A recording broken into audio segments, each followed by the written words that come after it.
À la une de ce journal, l'inauguration du centre Moaé Héré, un centre destiné à l'accompagnement technique des producteurs de maïs de la Bagoui. Sur la situation actuelle au Niger, plusieurs acteurs se prononcent. C'est le cas de l'Union des ressortissants des États membres de la Communauté économique des États de l'Afrique de l'Ouest en Côte d'Ivoire, qui s'est exprimée au micro de nos reporters. Et la Jeune Chambre internationale de Côte d'Ivoire a commémoré ses 60 années d'affiliation à la Jeune Chambre internationale. C'était à Yamoussoukro. Plus de précisions dans ce journal.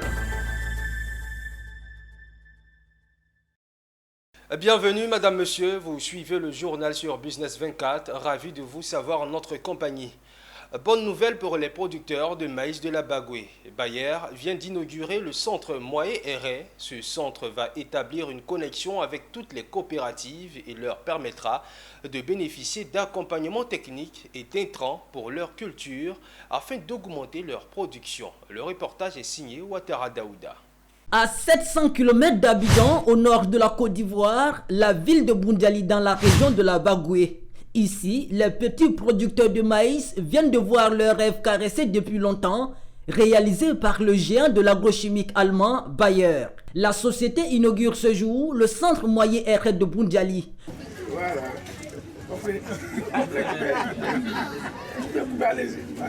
Merci. Moaé Héré, qui signifie le bonheur, n'a pas été choisi au hasard. Le bâtiment qui accueillera tous les petits producteurs sera une plateforme idéale pour aider ces derniers à avoir accès aux intrants agricoles de qualité et à coût abordable.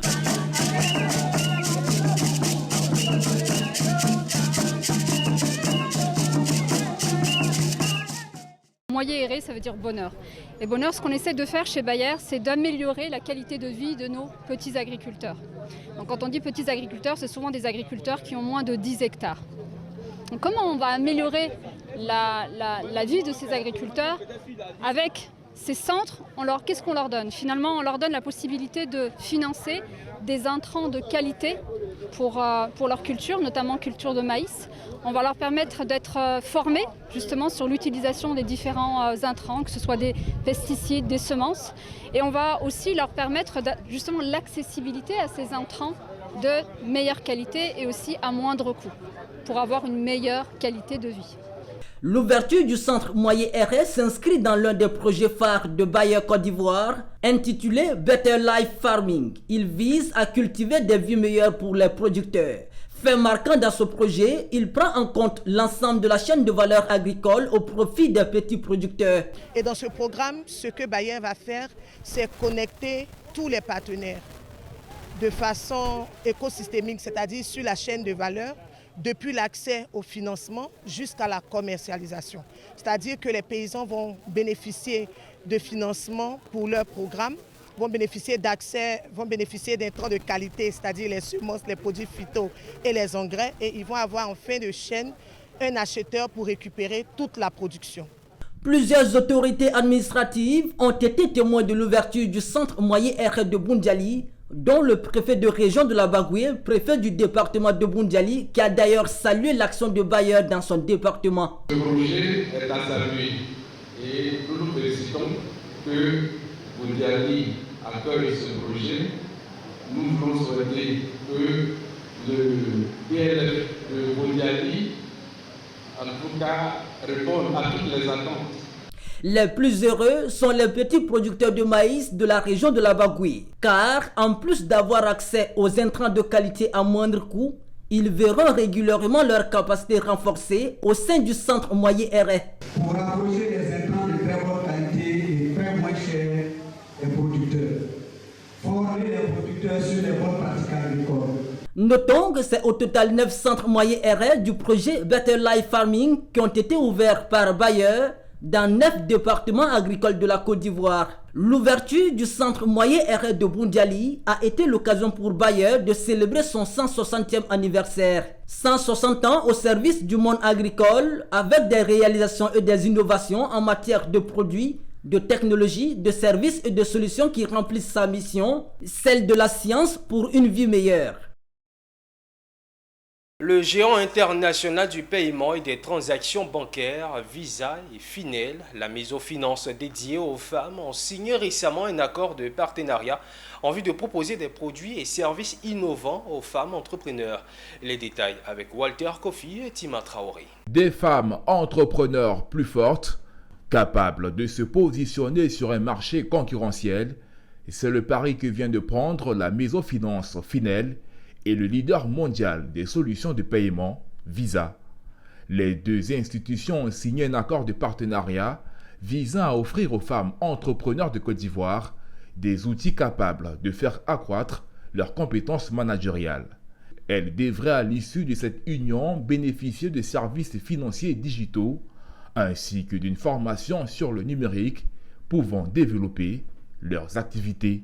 Notre objectif à travers ce partenariat, c'est surtout d'apporter des solutions aux femmes entrepreneurs, déjà pour qu'elles puissent accéder au système financier par l'inclusion financière, mais aussi bénéficier de formations d'éducation financière qui leur permettraient de pouvoir mieux accéder au financement. Dans une autre mesure, aujourd'hui, nous sommes dans un monde de plus en plus globalisé et interconnecté. Il est donc important d'apporter des solutions à ces femmes-là, de sorte à ce qu'elles puissent mettre à disposition leurs produits sur un marché plus large qui est le monde digital. Pour le représentant de Visa, les services financiers et digitaux représentent un passeport de commerce international pour ces femmes entrepreneurs. Pour lui, ce partenariat est une occasion pour inciter davantage la jeune féminine à l'utilisation du numérique. Alors, c'est sur différentes thématiques. Il y a la question de comment est-ce que les femmes arrivent à rentrer dans l'économie digitale. Et pour ça, elles ont besoin d'outils, des outils modernes. Donc avec Finel, nous leur proposons des outils digitaux, une carte pour pouvoir faire des paiements, mais aussi des plateformes pour recevoir de l'argent. Le plus important, c'est que ces femmes vont jouer un rôle moteur pour s'assurer que la chaîne de valeur puisse, au fait, se digitaliser. Parce qu'elles ont des fournisseurs, elles ont des clients qui doivent adopter au fait ce changement pour que nous puissions avoir un écosystème qui est plus fort de manière digitale. Il faut dire que j'achète des ordinateurs en gros et puis je réfonds. Et il faut dire que c'est une très bonne initiative venant de Finel. Et il faut dire que ça permet la carte Visa nous permet de gagner en temps et puis ça garantit la sécurité. Parce que quelqu'un qui se déplace d'un point à un autre avec de l'argent, il y a beaucoup de risques. Finel, filiale du groupe Cofina, est une microfinance dédiée aux femmes entrepreneurs. L'entreprise propose des solutions de financement sur mesure pour les femmes et adopte des solutions mieux adaptées aux réalités de l'entrepreneuriat en Afrique. L'actualité, c'est aussi la santé. L'Association des délégués médicaux de Côte d'Ivoire, DELMED, a tenu la deuxième édition de ses assises le week-end dernier à Abidjan. Une rencontre entre praticiens en vue d'asseoir les bases de la corporation et proposer des solutions pour un avenir radieux du délégué médical en Côte d'Ivoire. Walter Kofi et Maru Siri nous font le point. Intermédiaire entre le laboratoire et les praticiens du secteur médical, le délégué médical peine souvent à trouver sa place dans cette chaîne de valeur. Un voile que tente de lever l'Association des délégués médicaux de Côte d'Ivoire, l'ASSO-DELMED, en initiant ses assises entre professionnels du secteur. Axé autour du thème « Dispositions déontologiques professionnelles de la visite médicale », cette édition meublée de panels et conférences a permis aux praticiens de mieux appréhender leur mission. La rencontre fut l'occasion pour l'association de présenter les textes qui régissent la profession du délégué médical. Pour le président de l'ASSO-DELMED, il s'agira au sorti de ces échanges à aboutir à la création d'un organe de régulation. C'est la question principale, c'est qui est le délégué médical, qui a le droit de devenir délégué médical, quelles sont les conditions à avoir, à retenir pour qu'on puisse te délivrer une attestation ou un diplôme de délégué médical. Le niveau minimum que nous demandons, c'est le niveau Bac plus 2. Voilà. Et aujourd'hui, on s'en rend compte que les écoles de formation, pour un souci pécunier, acceptent tout venant. Et nous voulons réguler cela. Et donc, il y a un minimum de niveau scientifique à avoir, un minimum d'éthique, un minimum de connaissance du sujet médical, un minimum de connaissance sur le produit qu'on vient présenter aux professionnels de la santé. Regroupant plus de 2000 membres, l'Association des délégués médicaux de Côte d'Ivoire négocie sa place dans le système de santé ivoirien. La structure œuvre pour la reconnaissance du métier de délégué médical par l'État ivoirien, ainsi que de son importance dans le système de distribution de produits pharmaceutiques. La section communale de Cocody du Parlement des jeunes de Côte d'Ivoire a organisé la journée de la jeune femme parlementaire de Cocody. Cette journée avait pour thème la place de la jeune femme dans la vie politique et citoyenne de la Côte d'Ivoire. L'événement a eu lieu dans la salle de conférence d'un hôtel de la place à Cocody et a attiré de nombreux jeunes, hommes et femmes passionnés par la politique et l'engagement citoyen. Diane Cablancan et Ezekiel Siri. La participation des femmes en politique et leur représentation dans les sphères décisionnelles restent des enjeux majeurs en Côte d'Ivoire. La journée de la jeune femme parlementaire de Cocody a été l'occasion pour les jeunes femmes de partager leurs expériences, de discuter des défis auxquels elles font face et de proposer des solutions pour une meilleure intégration des femmes dans la vie politique et citoyenne. Alors, c'est la journée de la jeune femme parlementaire de Cocody qui a sa première édition qui nous a réunis en ce jour. On a constaté que depuis des décennies, depuis l'indépendance de la Côte d'Ivoire, les femmes ne sont pas trop dans les décisions décisionnelles.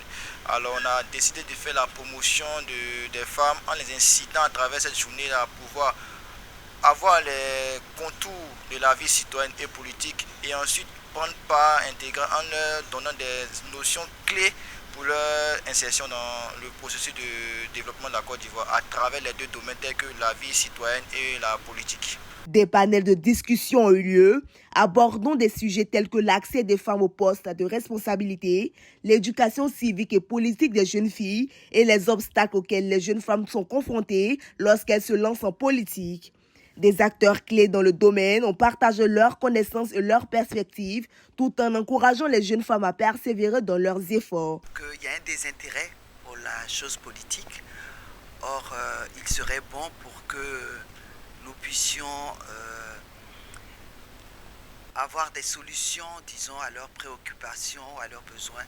Et le point le plus important que j'ai souligné, c'est déjà de savoir pour ces jeunes femmes parlementaires, quel est le rôle qu'un parlementaire déjà doit occuper au niveau du Parlement des jeunes et de sa société. Cette journée de la jeune femme parlementaire était placée sous le thème « La place de la jeune femme dans la vie politique et citoyenne de la Côte d'Ivoire ». Cet événement a permis de mettre en lumière les défis auxquels les jeunes femmes sont confrontées en politique, tout en offrant des pistes de solutions pour une pleine participation. Il s'agit d'une étape importante vers l'égalité des genres et en politique et d'un signal fort en faveur de l'autonomisation des jeunes femmes en Côte d'Ivoire. La situation actuelle au Niger fait couler de l'encre et des acteurs se prononcent. C'est le cas de l'Union des ressortissants des États membres de la Communauté économique des États de l'Afrique de l'Ouest en Côte d'Ivoire, qui a tenu un point de presse ce mercredi au cours duquel elle a exprimé sa profonde préoccupation concernant la situation actuelle au Niger. Les représentants de la CEDEAO ont souligné la nécessité d'une résolution pacifique de la crise qui prévaut dans le pays. L'Union a également abordé la question des élections locales qui sont prévues en Côte d'Ivoire le 2 septembre 2023. Écoutons Sekou Kaba, président de cette union, au micro de Diane Cablancan. Étant CEDEAO des peuples, aux côtés des peuples, suit avec la plus grande attention l'évolution de la crise politique qui secoue le peuple frère du Niger, suite au coup d'État militaire du 26 juillet 2023 qui a renversé le président démocratiquement élu, son Excellence Mohamed Bazoum. Tout en condamnant avec fermeté toute tentative de prise de pouvoir par la force, l'URM-CEDEAO demande à toutes les parties en présence de privilégier la voie du dialogue pour un règlement pacifique de cette crise. L'union des ressortissants des États membres de la CEDEAO vivant en parfaite harmonie avec le peuple ivoirien exhorte ces ressortissants à s'abstenir de toute implication, de quelque nature que ce soit, dans le processus électoral du 2 septembre 2023 et ce, à venir. L'association caritative Les Alliés du Christ a organisé un dîner de charité dans la commune de Koumansi. Le dîner était placé sous le thème « Qui sauve un enfant, sauve une vie, qui sauve une vie, sauve le monde ». L'objectif était de récolter des fonds afin de prendre en charge la scolarité de plus de 200 élèves, nous commente Michel Brou.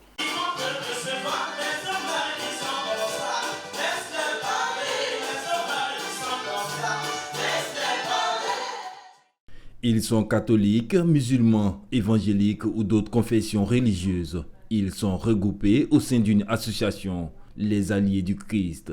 Ils ont décidé de soutenir les familles en détresse, d'où l'organisation d'un gala de charité pour recueillir des fonds. L'objectif de la création des Alliés du Christ est d'apporter une contribution aux enfants qui sont dans la précarité, qui n'arrivent pas à aller à l'école, et aussi aux familles démunies. Nous avons pu, grâce à Dieu, mettre en place cette association.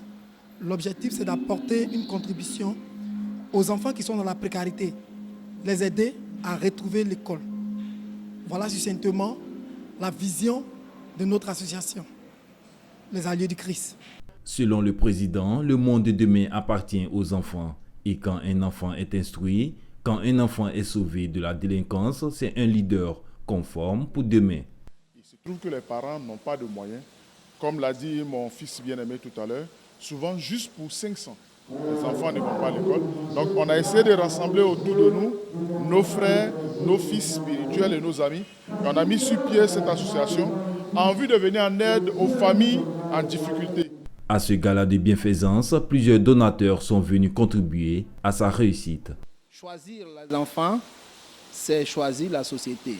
C'est choisir bâtir une société équitable. C'est choisir une société qui serait à l'image de ce que nous souhaitons à partir de l'école. L'association Les Alliés du Christ a été créée en 2021. Elle veut contribuer à l'épanouissement des enfants. En 2022, elle a organisé son premier dîner gala et soutenu 250 élèves. Pour l'année académique 2023-2024, les Alliés du Christ comptent soutenir 500 élèves. Et à Yamoussoukro, la capitale politique de la Côte d'Ivoire, la Jeune Chambre internationale de Côte d'Ivoire a commémoré ses 60 années d'affiliation à la Jeune Chambre internationale récemment.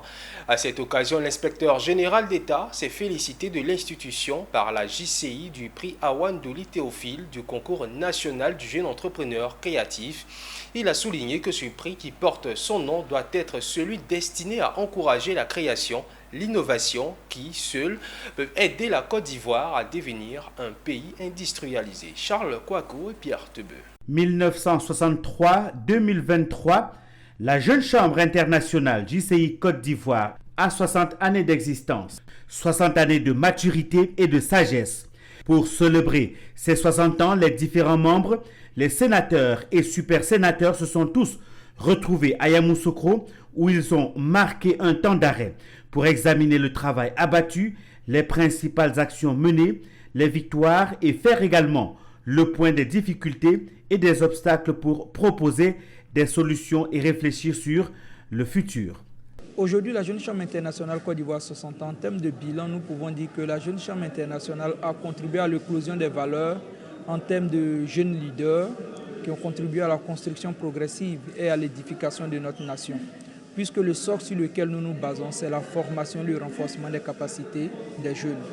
Et la Jeune Chambre internationale Côte d'Ivoire a fait énormément en produisant une jeunesse de qualité et une jeunesse de valeur à travers les formations qui sont animées et les masterclass, raison pour laquelle cette année, qui correspond aux 60 ans de notre organisation, les programmes d'activité des organisations locales ont été typiquement dédiés aux masterclass et au renforcement des capacités en matière d'entrepreneuriat et de leadership. Au cours de cette célébration, les meilleurs jeunes entrepreneurs ont été célébrés à travers le concours national du jeune entrepreneur créatif. Le prix Awandouli Théophile, l'inspecteur général d'État, présent, Il a souligné que ce prix qui porte son nom doit être celui destiné à encourager la création, l'innovation qui, seule, peut aider la Côte d'Ivoire à devenir un pays industrialisé. Pour féliciter et encourager la Jeune Chambre économique de Côte d'Ivoire et au-delà, la GCI, pour votre esprit d'entraide et de solidarité par la réalisation d'actions concrètes qui peuvent contribuer à l'amélioration des conditions de vie de nos populations. Je vous encourage à persévérer dans cette voie en vue d'appuyer les efforts de l'État en matière d'amélioration des conditions de vie de nos compatriotes à l'aune de la politique hardie de solidarité du président de la République dénommée la Côte d'Ivoire solidaire. Avant la coupure du gâteau, plusieurs membres, sénateurs et super sénateurs ont été honorés.